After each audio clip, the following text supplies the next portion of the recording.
উজ্জা, ছোটবেলাতে তোর বাবা মারা গেছে, আমি তোর চাচা হইয়া তোরে লালন পালন করে মানুষ করেছি, আর তুই আমার ধর্মের মুখে চুন কালি লাগাইয়া এরপরে তুই মুহাম্মাদের কাছে চলে যাবি, এইটা হতে পারে না, এদিকে আয়। চাচা আব্দুল উজ্জাকে ডেকে নিয়ে এবার প্রচন্ড ভাবে তাকে প্রহার করতে লাগলেন, মারতে লাগলেন। আব্দুল উজ্জা বেহুশ হয়ে পড়ে যায়, আবার তার হুঁশ আছে। এভাবে করে আব্দুল উজ্জার উপরে টর্চার চলতে থাকে, শারীরিক এবং মানসিক। এক পর্যায়ে চাচা বলে, যা তুই আমার ধর্মের নবী করলেন। এই 13 বছরের বেতনে একটি কাফের পরিবারের একজন সন্তান গোপনে গোপনে গিয়ে আমার নবীর সঙ্গে দেখা করে ইসলাম কবুল করলেন। তার পুরো পরিবার কাফের পরিবার, পরিবারের কেউ ইসলাম কবুল করে নাই। এই যুবকের মনে আল্লাহর নবীর জন্য ভালোবাসা তৈরি হলো, ইসলাম তার ভালো লাগলো। গোপনে গোপনে নবীজির হাতে হাত দিয়ে কালেমা পড়ে মুসলমান হয়ে গেলেন। সুবহানাল্লাহ কোন ভাইরা আমার, রাসূলুল্লাহ যখন মক্কার 13 বছর দাওয়াতি জিন্দেগি পার করে যখন হিজরত করে মদিনা চলে যাবেন, নবী আমার মদিনা যাবার সময় সাহাবায়ে কেরামদেরকে বললেন, তোমরা মদিনার দিকে আসো, যে যেভাবে পারো। নবীজি মদিনা চলে গেলেন হিজরত করে। সাহাবায়ে কেরাম যে যেভাবে পারলেন মদিনার দিকে গেলেন। এই যুবক সাহাবীর মনেও প্রশ্ন, আল্লাহর নবী মদিনা চলে গেলেন, আমি আর মক্কা থেকে লাভ কি, আমিও মদিনা চলে যাব। আমার ভাইরা, আমার বন্ধুরা, এই যুবকের নাম হলো আব্দুল উজ্জা। যেহেতু কাফের পরিবারের সন্তান, নাম হলো আব্দুল উজ্জা, উজ্জার বান্দা। উজ্জা একটা মূর্তির নাম, তার বাবা মা তার এই নাম রাখছে আব্দুল উজ্জা। সিদ্ধান্ত নিল মক্কা থেকে মদিনা হিজরত করে চলে যাবে। নবীজি যেহেতু মদিনায় চলে গেলেন, আব্দুল উজ্জা সিদ্ধান্ত নিলেন, যেহেতু আমি মদিনা যাব, যাওয়ার আগে আমার পরিবারকে আমি বলবো আমি একজন মুসলমান, আমার ইমানের কথা আমি প্রকাশ করে দিয়ে যাব। আব্দুল উজ্জা এই নিয়ত করে বাড়ির দিকে রওনা করলেন। বাড়িতে যাওয়ার পরে দেখা হলো সর্বপ্রথম তার আপন চাচার সঙ্গে। বাবা তার ছোটবেলাতে মারা গেছে, এই চাচাই তাকে লালন পালন করে বড় করেছেন। চাচার সঙ্গে দেখা হওয়ার পরে বলতেছে, চাচাজি আপনি আমাকে বিদায় দেবেন, আমি বিদায় নেওয়ার জন্য এসেছি। চাচা বলে, তুমি বিদায় নিয়ে কই যাবে? আব্দুল উজ্জা বলে, আমি মদিনা চলে যাব আমার নবীর কাছে। আল্লাহু আকবার। আমি মক্কায় থাকবো না, মদিনা যাব। তোমার নবী আবার কে? বলে মুহাম্মাদুর রাসূলুল্লাহ সাল্লাল্লাহু আলাইহি ওয়াসাল্লাম। তুমি কি ইসলাম কবুল করেছো? আব্দুল উজ্জা বলে, আমি বহু আগে মুসলমান হয়েছি, কিন্তু আমি তোমাদের কাছে বলি নাই, তোমরা আমারে মারবে সেই জন্য আমি গোপনে ইসলাম কবুল করেছি। আজকে তোমাদের কাছে বলে দিয়ে আমি মদিনা চলে যেতে চাই। এই খবর বলার পরে আব্দুল উজ্জার চাচা বলে, রে আব্দুল, মুখে চুন কালি মেখে চলে যা, আমার কোনো আপত্তি নাই, তুই আমার বাড়িতে আর আসবি না। এই কথা বলার পরে আব্দুল উজ্জা বলে, চাচা আমি চলে যাব। কিন্তু চাচা বলে, খাড়া একটু দাঁড়া, তোর সাথে আমার সর্বশেষ একটা কাজ আছে। তোর গায়ের মধ্যে যত জামা কাপড় গুলো আছে, জামা কাপড় খুলে আমার সামনে রাখ। আব্দুল উজ্জা কয়, চাচা কেমন কথা? কয় না, এই জামা কাপড় গুলা পোশাক গুলো আমার টাকায় কেনা, আমার টাকায় কেনা পোশাক তুই নিয়ে যেতে পারবি না। আব্দুল উজ্জার সমস্ত গায়ের পোশাক গুলো খুলে রেখে দিল, একেবারে উদাম উদলা হয়ে গেল। এরপরে আব্দুল উজ্জার চাচা বলে, রে আব্দুল উজ্জা, তোর পরনে যে লুঙ্গিটা আছে, এই লুঙ্গিটা, এই কাপড়টাও তো আমার টাকায় কেনা, এইটাও খুলে রাখ। আব্দুল উজ্জা কয়, চাচা আমি একজন বালেক মানুষ, প্রাপ্তবয়স্ক মানুষ, আপনি আমার চাচা, আমি আপনার ভাতিজা, আপনার সামনে আমি কেমন করে আমি লুঙ্গি খুলে তারপরে উলঙ্গ হবো, এটা সম্ভব না। এবার চাচা বলে, এটা আমি বুঝি না, আমার টাকায় কেনা কাপড় নিয়ে তুই যাইতে পারবি না। এই কথা বলে আব্দুল উজ্জার চাচা জোর করে তার লুঙ্গি খুলে তাকে মুহূর্তের মধ্যে তাকে উলঙ্গ করে দিল। নাউজুবিল্লাহি মিন যালিক। পৃথিবীর ইতিহাসে একজন মুসলমানই কেবলমাত্র ইসলাম কবুল করবার কারণে তার পরনের কাপড় পর্যন্ত খুলে তাকে উলঙ্গ করে ফেলা হয়েছে। আব্দুল উজ্জা লজ্জা ঢাকবার জন্য বাড়িতে চলে গেলেন। দৌড়ে বাড়িতে গিয়ে মাকে বলছেন পর্দার আড়াল থেকে, মা আমাকে একটা কাপড় দাও। কি হয়েছে বাবা?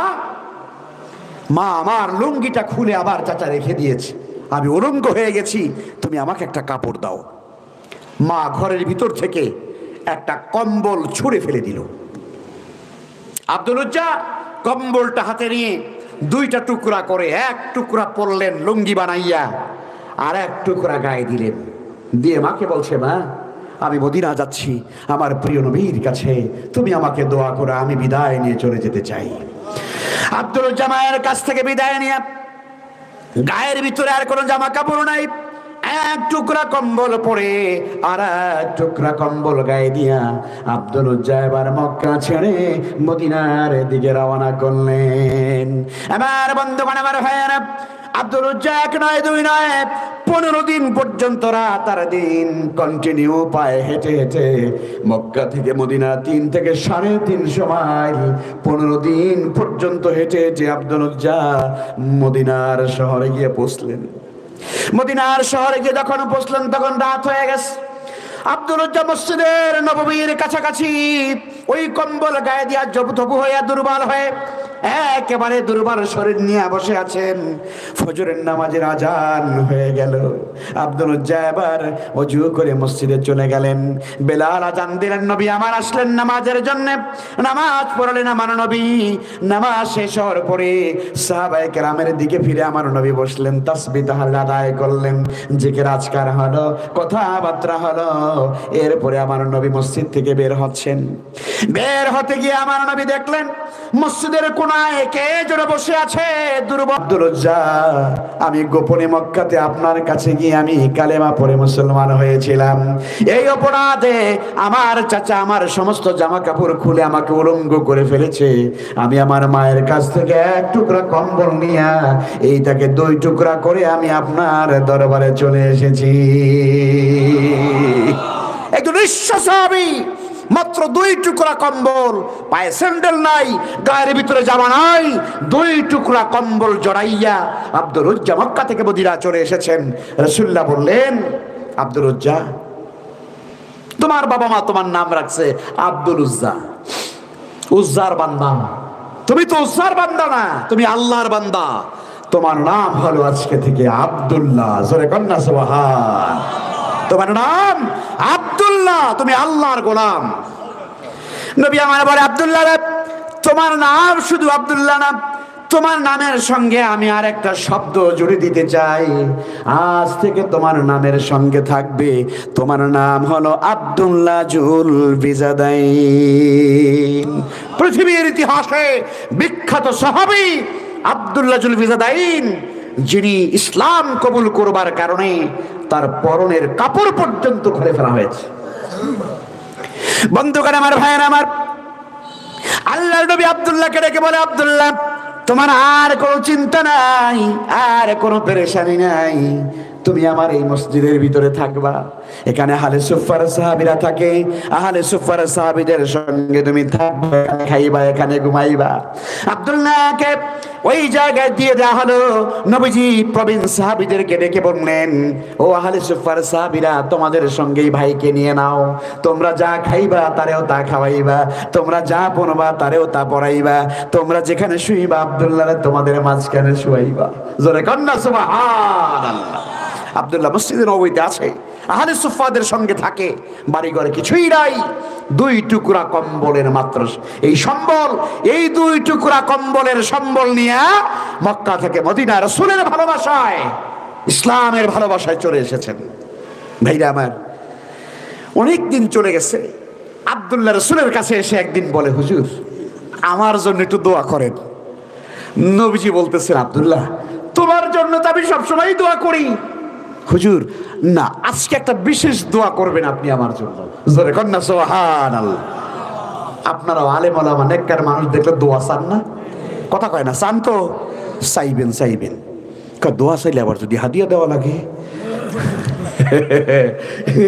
হাদিয়া দেওয়া জরুরি না, দোয়া চাইবেন। যে কোনো ভালো মানুষ দেখলেই দোয়া চাইবেন, বাবা মার কাছে দোয়া চাইবেন। বন্ধুরা আমার, আব্দুল্লাহ জুল বিজাদাইন নবীজির কাছে এসে বলে, ইয়া রাসূলুল্লাহ, আমি আপনার কাছে দোয়া পাওয়ার জন্য এসেছি। নবীজি বলে, আব্দুল্লাহ রে, তোমার জন্য আমি সব সময় দোয়া করি। হুজুর আজকে একটা বিশেষ দোয়া করবেন আমার জন্য। কি দোয়া চাও তুমি? এবার আব্দুল্লাহ ডেকে বলে, ইয়া রাসূলুল্লাহ, আপনি আল্লাহর কাছে আমার জন্য দোয়া করবেন, আমি যেন দ্বীনের জন্য শহীদ হতে পারি। আল্লাহু আকবার। আমি ইসলামের জন্য যেন জীবন দিতে পারি, আপনি আল্লাহর কাছে আমার জন্য দোয়া করবেন। আল্লাহ নবী বলছেন, রে আব্দুল্লাহ, একটা কাজ করো, ওই যে একটা গাছ দেখা যায়, গাছের ভিতর থেকে একটা বাকল ছড়াইয়া নিয়ে আসো। গাছের উপর থেকে একটা বাকল খুলে নিয়ে আসলো। নবীজি বাকলটা আব্দুল্লাহর হাতে তুলে দিয়া এবার আবার নবী আল্লাহর কাছে দোয়া করে, আল্লাহ তুমি আব্দুল্লাহর শরীরের সমস্ত রক্তগুলোকে কাফেরদের জন্য হারাম বানায়া দাও। আব্দুল্লাহকে, হুজুর দোয়া চাইলাম কি, আপনি কি করছেন? আমি চাইলাম আমি শহীদ হব, আর আপনি দোয়া করছেন উল্টাটা। আপনি কইছেন আমার রক্ত যেন কাফেরদের জন্য হারাম হয়ে যেত, আমি তো কোনোদিন শহীদ হতে পারবো না। যারা কন্যা সুবহানাল্লাহ। নবীজি বলে, আব্দুল্লাহ আমি আল্লাহর কাছে দোয়া করছি, যা করার করছি, তুমি তো নিয়ত করেছো তুমি দ্বীনের জন্য, ইসলামের জন্য তুমি শহীদ হতে চাও। এখন তুমি জেনে রাখো, তোমার মৃত্যু যদি ঘরের ভিতরে বিছানার ভিতরে হয়, তুমি জেনে রাখো তুমি শহীদ হিসাবেই আল্লাহর দরবারে উপস্থিত হবে। সুবহানাল্লাহ। তোমার মৃত্যু শাহাদাতের মৃত্যু হবে নিয়ত করার কারণে। বন্ধুরা আমার, ভাইয়েরা আমার, আব্দুল্লাহকে, হুজুর তাহলে আমি খুশি, আল্লাহ যদি আমাকে শাহাদাতের মৃত্যু দেয় আমি তারা সন্তুষ্ট হয়ে গেলাম। সময় চলে যেতে লাগলো। ইতিমধ্যে তাবুকের যুদ্ধের দামামা বেজে উঠেছে। বাজিছে দামামা, বাধরে আমামা, শের উঁচু করি মুসলমান, নয়া জামানার ডাক এসেছে, ভাঙা কেল্লায় ওরে নিশান। ঠিক না? বাজিছে দামামা, বাধরে আমামা, শের উঁচু করি মুসলমান, নয়া জামানার ডাক এসেছে, ভাঙা কেল্লায় ওরে নিশান। ঠিক না? তাবুকের যুদ্ধের দামামা বেজে উঠলো। সাহাবায়ে কেরাম যুদ্ধের জন্য প্রস্তুতি নিচ্ছেন। আব্দুল্লাহ জুলবেজাদাইন রাসূলের কাছে এসে কয়, হুজুর আমিও যাবো। জোরে কন্না সুবহানাল্লাহ। নবী কয়, রেডি হও। আব্দুল্লাহ রেডি হয়েছে, যুদ্ধে যাবে। সাহাবায়ে কেরাম মদিনা থেকে তাবুকের দিকে রওনা করলেন, অস্ত্র শস্ত্র সুসজ্জিত হইয়া জিহাদের জন্য। আব্দুল্লাহ রেডি হয়েছে, যুদ্ধের জন্য যাবে সাহাবায়ে কেরামের সঙ্গে। যেতে যেতে যখন তাবুকের ময়দানে পৌঁছে গেল কাফেলা, আব্দুল্লাহ রাসূলের কাছে এসে বলে, ইয়া রাসূলুল্লাহ, আমার শরীরটা একটু গরম হয়েছে মনে হয়। নবীজি হাত দিয়ে দেখলেন আব্দুল্লাহর জ্বর এসে গেছে। আল্লাহর নবী ডেকে বলেন, আব্দুল্লাহ রে, তোমার গায়ের মধ্যে জ্বর আসছে, একটু অপেক্ষা করো, তুমি এখনই যুদ্ধের ময়দানে নাইমো না। সময় যত যায় আব্দুল্লাহর জ্বরের মাত্রা তত বেড়ে যায়। আল্লাহর নবী বলেন, আব্দুল্লাহ সবাই যুদ্ধে গেল, তুমি যুদ্ধে যেতে পারবে না, তুমি তাঁবুর ভিতরে বিশ্রাম করো। জোরে বলুন সুবহানাল্লাহ। আল্লাহর নবী আব্দুল্লাহ জুলবেজাদাইনকে তাঁবুর ভিতরে রেখে দিলেন, আর তার সেবার জন্য একজন সাহাবীকে রেখে দিলেন, দেখাশোনা করার জন্য নবীজি জিহাদে চলে গেলেন। বন্ধুরা আমার, ভাইরা আমার, সময় চলতে লাগলো, অনেক জ্বরের মাত্রা আরো বাড়তে লাগলো, আরো অসুস্থ হতে লাগলেন। এভাবে করে অসুস্থ হতে হতে আল্লাহর প্রিয় বান্দা, নবীজির প্রিয় সাহাবী আব্দুল্লাহ জুলবেজাদাইন তাবুকের ময়দানে তাঁবুর ভিতরেই তার মৃত্যু হয়ে গেল। ইন্না লিল্লাহি ওয়া ইন্না ইলাইহি রাজিউন। জিহাদের ময়দানে যাওয়ার পরেও যুদ্ধ করতে পারলেন না, তাঁবুর ভিতরে তার মৃত্যু হয়ে গেল। নবীজি জিহাদ করে আসলেন, আসার পরে এবার দেখলেন যে তার প্রিয় সাহাবী আশিকে রাসূল, রাসূলের জন্য প্রেমিক, কত কষ্ট করে মক্কা থেকে মদিনা এসেছে, সেই সাহাবী মারা গেছেন, তিনি দুনিয়াতে নাই। নবীজি সাহাবীদেরকে বললেন, তোমরা সবাই আব্দুল্লাহর লাশকে নিয়ে মদিনা চলো। সবাই মদিনায় চলে আসলেন। আল্লাহর হাবিব সাহাবীদেরকে বললেন, তোমরা কবর খনন করো। তাকে দাফন করার জন্য কবর তৈরি করা হলো। কবর খনন করতে রাত হয়ে গেল, রাতেই দাফন করা হবে। আল্লাহ নবী সাহাবায়ে কেরামদেরকে বললেন, এই রাতের ভিতরেই আমার প্রিয় সাহাবীর লাশ দাফন করা হবে। কবরের কাছে তো কোনো আলো নাই, কোনো আপনার বাতি নাই। একজনে বাতি ধরাইয়া কবরের কাছে গিয়ে একটু দাঁড়াও। আমার নবী এই ঘোষণা দেওয়ার পরে মসজিদে নববীর মুয়াজ্জিন আল্লাহর নবীর প্রিয় সাহাবী হযরতে বেলাল রাদিয়াল্লাহু তাআলা আনহু ছোট্ট বাতি ধরাইয়া তিনি কবরের কাছে দাঁড়াইয়া আছে। কবরের কাছে বাতি দিয়া দাঁড়াইয়া আছেন হযরতে বেলাল রাদিয়াল্লাহু তাআলা আনহু।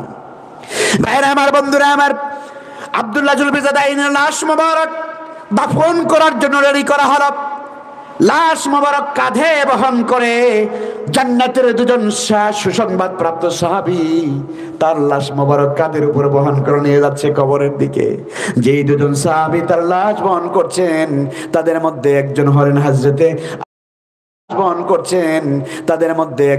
হযরতে আবু বকর রাদিয়াল্লাহু তাআলা আনহু, আর একজন হযরতে ওমর। সুবহানাল্লাহ! কি সৌভাগ্য দেখেন, কবরের পাশে দাঁড়ায় রয়েছে বাতি ধরে হযরতে বেলাল, লাশ বহন করে নিয়ে যাচ্ছেন হযরতে আবু বকর, হযরতে ওমর। আমার ভাইয়েরা, আমার বন্ধুরা, লাশ মোবারক কবরে যাওয়ার আগেই কবরের কাছে আমার নবী চলে গেলেন।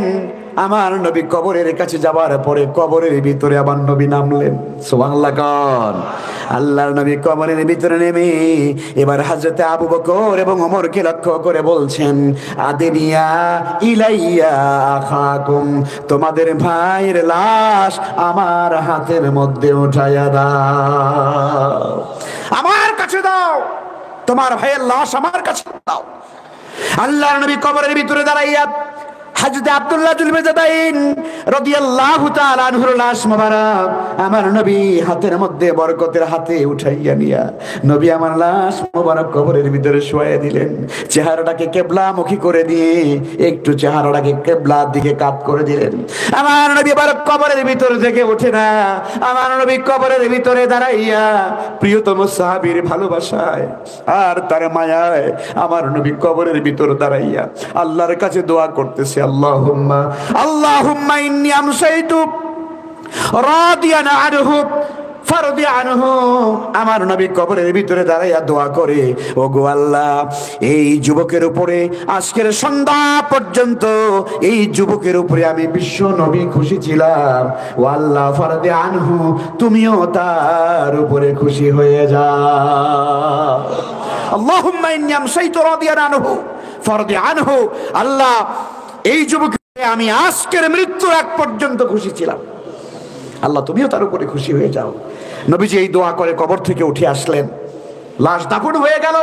হযরত আবু বকর রাদিয়াল্লাহু তাআলা আনহু কবরের পাশে দাঁড়াইয়া কয়, ইয়া লাইতানি কুনতু ফি হাযাল হুফরা হাযিহিল হুফরা, আয় আফসোস, আমি যদি এই কবরের মালিক হইতাম আজকে, অর্থাৎ এই কবরের ভিতরে আব্দুল্লাহর লাশ না হইয়া যদি আমি আবু বকরের লাশ হইতো, তাহলে আমার কপালটা বড় ভালো হয়ে যাইত। জোরে কর না সুবহান। কারণ নবীজি তার জন্য যে দোয়া করেছেন, এই দোয়াটা তো আমি পাইলাম না। প্রিয় ভাইরা আমার, আল্লাহর দ্বীনের জন্য যারা এইভাবে করে কমিটমেন্ট গ্রহণ করে, আল্লাহর দ্বীনের জন্য যারা শহীদ হতে চায়, ঈমানের উপরে যারা অটল অবিচল দাঁড়িয়ে থাকে, আল্লাহ তাআলা তাদেরকে দুনিয়া এবং আখিরাতে এইভাবেই সম্মানিত করেন। জোরে কন্না সুবহানাল্লাহ। প্রিয় ভাইরা আমার, সেই জন্যে আজকের আয়াতে কারিমা থেকে শিক্ষা হলো, আল্লাহ তাআলাকে আমরা রব হিসাবে মানি, ঠিক কিনা? আমরা সবাই মানি কিনা? জোরে বলেন। আল্লাহ আমার রব, এই কথা শুধু নামাজে নয়, এই কথা শুধু রোজায় নয়, এই কথা জীবনের প্রতিটি ক্ষেত্রে আমাদেরকে মেনে চলতে হবে। আমার বন্ধুরা, আমার ভাইয়েরা, নামাজের ভিতরে যখন আমরা গিয়ে সূরা ফাতিহা তেলাওয়াত করি, তখন আমরা বলি আলহামদুলিল্লাহি রাব্বিল আলামিন। নামাজের ভিতরে আল্লাহকে রব মানলাম, অতএব নামাজ থেকে বাইর হওয়ার পরে সমাজের ভিতরে গিয়েও আল্লাহকে রব মানা লাগবে, রেখে না? গোটা বিশ্ব জগতের ভিতরে আল্লাহর আইন এবং আল্লাহর বিধান কার্যকর করতে হবে। এইটা হলো আল্লাহকে রব মানা। আল্লাহ তাআলা বলেছেন আলা লাহুল খালকু ওয়াল আমর, সৃষ্টি যার আইন চলবে তার। ঠিক না বলেন? সৃষ্টি যার আইন চলবে। এই কথা কইলে কয় হেরা রাজনীতি করে, কথা কর না কা কি বলে না বলে না।